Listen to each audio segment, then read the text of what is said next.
नमस्कार, मैं हूं विक्रम वकील। आप देख रहे हैं हॉटलाइन न्यूज। आज हमारे साथ जुड़े हैं जाने माने पत्रकार हिमांशु भट्ट। नमस्ते हिमांशु भाई, वेलकम। हॉटलाइन न्यूज के गुजराती संस्करण के सफलता के बाद हम अभी ये हिंदी चैनल भी शुरू किए हैं हमने। तो आप हमें लाइक करिए, सब्सक्राइब कीजिए और शेयर करिए। और आपको क्या अच्छा लगा, क्या बुरा लगा, वो कमेंट बॉक्स में लिखिए भी। आज हिमांशु भाई और हम लोग चर्चा करेंगे जो नेशनल हेरिटेज स्कैम हुआ है, बहुत बड़ा स्कैम। और अभी ईडी ने डे टू डे हियरिंग उसकी कोर्ट ने शुरू कर दिया और ईडी अभी कंप्लेंटेंट है। जो सुब्रमण्यम स्वामी ने ओरिजिनल ये केस किया था। बाद में सुब्रमण्यम स्वामी अभी बीजेपी से नाराज है और नरेंद्र मोदी के भी टीकाकार रहे हैं। और लेकिन वो सोनिया गांधी और राहुल गांधी के पीछे भी पड़े हुए हैं। ये जो हो रहा है, ये नेशनल हेराल्ड जो स्कैम हुआ था, वो यूपीए जब पावर में ही तब हुआ था। और ये बहुत ही सीरियस ऑफेंस है। हो सकता है कि सोनिया गांधी और राहुल गांधी को जेल भी जाना पड़े, क्योंकि ये सब एविडेंस ओपन है। और जो उन्होंने किया है वो आज हमारे साथ चर्चा करेंगे और बताएंगे हिमांशु भाई भट्ट। हिमांशु भाई, ये पूरा स्कैम क्या है? में ये हुआ विक्रम भाई, हमें जानने की जरूरत है। और उसमें हुआ ऐसा कि ईडी बीच में आई अभी आखिर में। 15 अप्रैल 2025 को ईडी ने राउस रेवेन्यू कोर्ट में दाखिल किया और उनकी हियरिंग शुरू की अभी जुलाई के 2 तारीख। तो ईडी जब भी आती है, फाइनेंशियल इरेग्युलरिटीज जिसे हम कहते हैं कि नाणाकीय गैररीति, नाना पैसे को उचापत करने का जो काम किया गया है। क्योंकि ऐसा कहा जाता है कि 50 लाख रुपए देके, ये ईडी के आक्षेप है जो मैं बता रहा हूं, जो केस की डिटेल्स जो मेरे पास आ रही है वो दिखा रही है कि 50 लाख रुपए देके राहुल गांधी ने एसोसिएटेड जर्नल्स लिमिटेड, जो इनकी कंपनी थी एजेआई, नेशनल हेराल्ड न्यूज़पेपर को जो पब्लिश करती थी, वो पूरी की पूरी खरीद ली और 50 लाख रुपए में 2,000 करोड़ के मालिक बन बैठे। अब लोग कहेंगे कि 50 लाख में 2,000 करोड़ के मालिक, ये तो बंद भी कर दिया। इसके बाद तो उन्होंने यंग इंडियन चालू किया। तो 50 लाख देके 2,000 कैसे? देखिए भैया, मैं इतिहास में थोड़ा जाऊंगा पहले और ये बताऊंगा कि ये जो एजेआई है, एसोसिएटेड जर्नल्स लिमिटेड, और नेशनल हेरल्ड जो है, वो बना था कब? 9 सितंबर 1938 जवाहरलाल नेहरू ने स्थापित किया था। नेशनल हेरल्ड कांग्रेस का मुखपत्र जैसा था, वो एक अखबार की तरह निकलता था और बहुत वक्त तक निकला। अभी 38 से शुरू करके 2002-4 यूपीए आते आते फिर से दिल्ली, लखनऊ, भोपाल, इंदौर, पंचकुला, पटना, मुंबई, ऐसी कई जगहों पे नेशनल हेराल्ड की एडिशंस बनाने के लिए, ऑफिस के लिए मतलब के कार्यालय के लिए और प्रिंटिंग प्रेस के लिए, अलग अलग जगह उस वक्त की वहां की सरकारों ने ये पब्लिकेशन को दी। मतलब कि पब्लिकेशन के लिए जो जगह दी गई थी, वो सब की वैल्यू जाती है तकरीबन आज के रेट में 2,000 करोड़। तो मतलब जब 50 लाख दे के पूरा एजेआई खरीद लिया, तो ये पूरा जो 2,000 करोड़ का जो पूरा साम्राज्य बना हुआ है फिक्स एसेट्स का, वो भी उनका हो गया। That was a financial fraud, गोबाचारी, पैसों की गोबाचारी जिसे कहते। थोड़ा सा पैसा देके ये कर। और मगर ये ऐसे नहीं होता। होता कैसे है? क्योंकि एजेआई जो है, जो नेशनल हेराल्ड निकालती थी, एजेआई के बोर्ड ऑफ डायरेक्टर्स में काफी लोग थे, मगर वो सभी नेहरू गांधी खानदान के करीबी और विश्वासु लोग। जैसे कि राहुल गांधी तो थे ही थे, सोनिया गांधी भी थी, साथ में सैम पित्रोड़ा थे, जो उनके वैचारिक गुरु कहे जाते। अब स्वर्गस्थ हो चुके मोतीलाल और एक वोरा सुमन भी दुबे थे, थे, राजीव गांधी के सुमन करीबी दुबे दोस्त, थे, करीबी दोस्त। राजीव गांधी के लेट ऑस्कर फर्नांडिस भी थे। तो ऐसे काफी लोग जो बोर्ड ऑफ डायरेक्टर्स थे, उन्होंने लिख के दिए फेक ट्रांजेक्शन की। किसी ने 5 लाख 10 लाख, मेरे शेयर आपके नाम पे, मेरे शेयर आपके नाम। एक्चुअल में पैसे कुछ नहीं दिए गए। मजे की बात यह है, मगर पूरे साम्राज्य पे एक इंसान को कब्जा करवा दिया गया, एक फैमिली को कब्जा करवा दिया, और जिसे हम ओपन एंड शट केस कहते हैं लीगल टर्म्स में। अगर हम देखें तो ईडी बोलता है ये तो ओपन एंड शट केस है। और इसी वजह से ईडी ने, जैसे आपने बताया कि सुब्रमण्यम स्वामी जो पहले कांग्रेस में थे एक जमाने में, आजकल वो नाराज चल रहे हैं ये सरकार से, पाटली बदल की ये बाजू आए। उन्होंने ही प्रण लिया था कि मैं नेहरू गांधीज को जेल के सलाखों के पीछे भेजूंगा। उन्होंने केस शुरू किया, ये नेशनल हेराल्ड केस, मगर परस्यू नहीं किया उन्होंने, या जिस तरह से चाहिए उस तरह से परस्यू नहीं किया। खैर, उसमें हम नहीं जाएंगे। मगर ये जब एविडेंसेस सामने आ रहे हैं, जैसे ईडी बता रही है, एनफोर्समेंट डायरेक्टरेट जब बताती है तो उसके पास अपने पुख्ता प्रमाण होने चाहिए। और ईडी ने 15 अप्रैल को केस दाखिल किया और 2 जुलाई को सुनवाई की, और उसके बाद ये तय हुआ कि ये डेली हियरिंग पे चलेगा। मतलब court wants to know everything day to day. ऐसा नहीं कि आज एक हियरिंग किया फिर 2 महीने बाद का दिन दे दिया। यही केस के अंदर मां बेटा दोनों कांग्रेस की लीडरशिप के टॉप ब्रास इसी केस में बेल के ऊपर बाहर है। अगर ईडी कोई एविडेंस ऐसा पुरवार कर सके तो अभी देखिए, इसमें से 2 तो मर चुके हैं, मोतीलाल वोरा है, ऑस्कर फर्नांडिस है, दोनों तो भगवान को प्यारे हो चुके। सोनिया गांधी जी का भी स्वास्थ्य आजकल ठीक नहीं चल रहा, उनके पब्लिक अपीयरेंसेस ना के बराबर है। मगर ऐसी स्थिति में अगर कोर्ट ने, राउज एवेन्यू कोर्ट ने, जहां पर यह केस चल रहा है दिल्ली के अंदर, ऐसा बोल दिया कि बेल कैंसिल करो, आरोपी को लाके खड़ा करो, तो क्या हो। मगर जहां तक समझ में आता है, इसकी राजनीति जो समझ में आती है विक्रम भाई, क्योंकि लोग बोलेंगे इतने सालों से चल रहा है अभी ही क्यों। तो मैं तो ये समझता हूं कि कोई चीज को आपको बहुत स्वादिष्ट बना के खानी हो ना, तो आप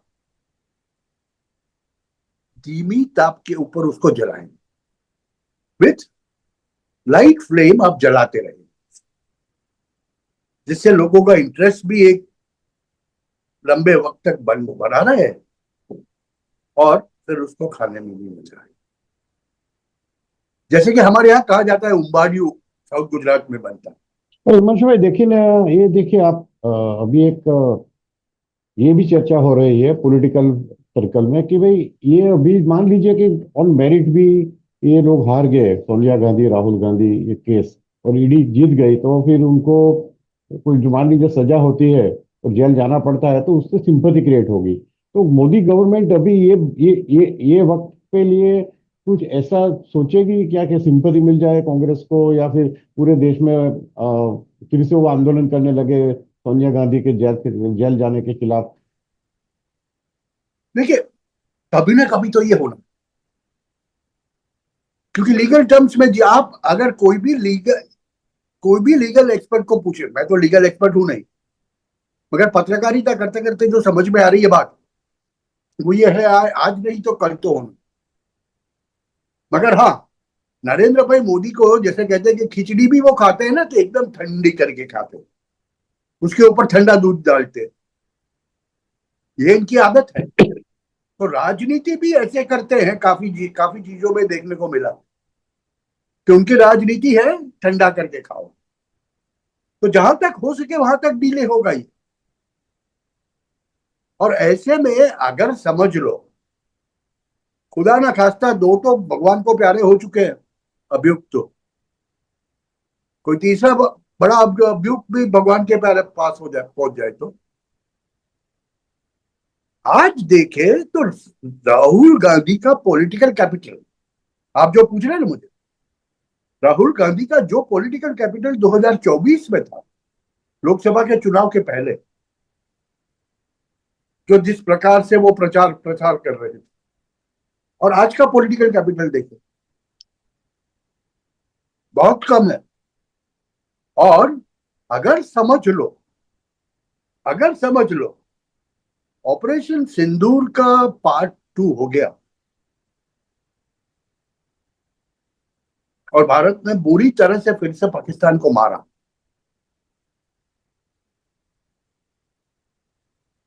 ऐसी स्थिति में क्या प्रजा ऐसे ओपन एंड शट केस में, जहां पर दिखता है कि 50 लाख रुपए देके आपने 2000 करोड़ की सरकारी प्रॉपर्टी हथिया ली, क्योंकि अल्टीमेटली तो ये सब प्रॉपर्टी सरकार की है, उस वक्त जो भी सरकार थी उसकी प्रॉपर्टी है, क्योंकि उन्होंने प्लॉट दिए थे, उन्होंने जमीन दी थी जिसके ऊपर मकान बन रहे हैं, भोपाल में हो, दिल्ली में हो, लखनऊ में हो, इंदौर में हो, कहीं पर शायद बीजेपी गवर्नमेंट भी हो सकती है लोकल। मगर मेरा कहने का मतलब यह है कि ये आखिर में तो जहां फिक्स एसेट्स की बात आती है, वहां इनके द्वारा रचे गए साजिश के मुताबिक ED has very clearly alleged, ED ने बहुत स्पष्ट शब्दों में आक्षेप लगाए हैं कि काफी कांग्रेसी नेताओं ने फेक ट्रांजैक्शंस किए।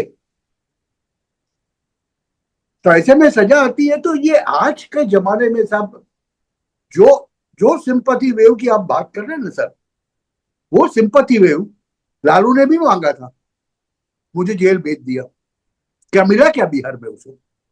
राजीव गांधी के असैसिनेशन के बाद में जो सिंपैथी कांग्रेस को मिली थी वो अलग थी, मैं उसकी बात नहीं कर रहा। ये तो ऐसे स्कैम में पकड़े जाने के बाद जेल में जाना, उसको आज भारत की जनता सिंपैथी बता के उसके ऊपर ये हो जाए, मैं नहीं मानता। आज के सोशल मीडिया के जमाने में हर एक इंसान के पास जानकारी आती है, और कहीं ना कहीं देखिए, वो जो राजीव गांधी के वक्त पे दूसरी पार्टियों का जो जनसमर्थन था, उसमें शायद जनसंघ और बीजेपी का जनसमर्थन पूरा 10% नहीं था। आज वही बीजेपी का जन समर्थन 38% से ऊपर है। वोटों के मामले में ही बात करेंगे, खाली दूसरे सर्विस की बात नहीं करेंगे। तो ये दिखता है।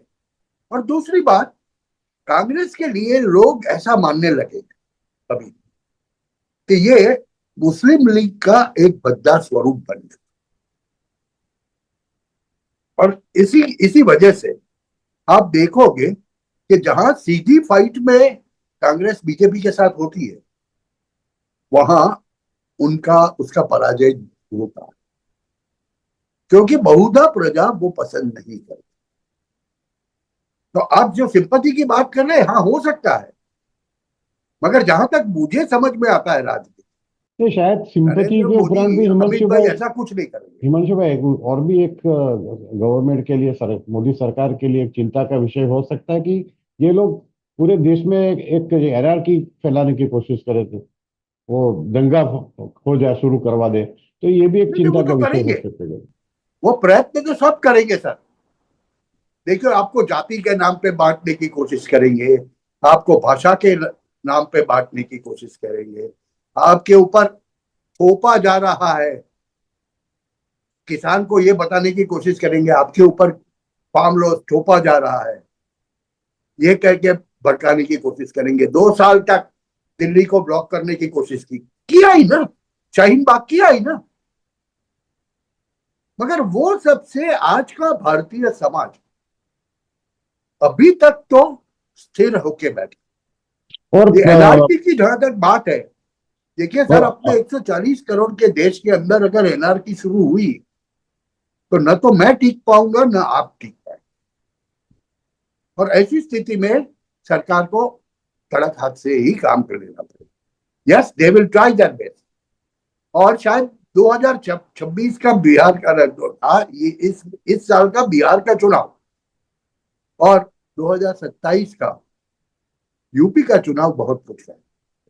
और अभी देखिए कांग्रेस की हालत ऐसी तो नहीं है पूरे देश में कि सब दूसरे जो ऑपोजिशन पार्टी है, विपक्ष है, वो उनके साथ चला जाए कोई भी उनका एजेंडा पे। वो भी है क्योंकि आजकल अरविंद केजरीवाल, अखिलेश यादव अलग बात कर रहे हैं कांग्रेस से। वो अभी बता रहे हैं कि भाई इंडिया गठबंधन तो 2024 के चुनाव, लोकसभा चुनाव के लिए ही था, अभी उनके साथ हम कांग्रेस के साथ नहीं है। जैसे गुजरात में जो अभी इलेक्शन हुआ, बाई इलेक्शन, उसमें आम आदमी पार्टी जीत गई और कांग्रेस दोनों सीटें हार गई। तभी अरविंद केजरीवाल ने ये प्रेस कॉन्फ्रेंस करके स्टेटमेंट दिया था कि भाई हम कांग्रेस के साथ अभी नहीं है। तो ये देखेंगे अभी फ्यूचर में क्या होता है। Thank you very much Himanshu भाई, आप हमारे साथ जुड़े। अगर आपको हमारा काम पसंद आया तो वीडियो को लाइक करें, शेयर करें और हमारे चैनल को सब्सक्राइब करें।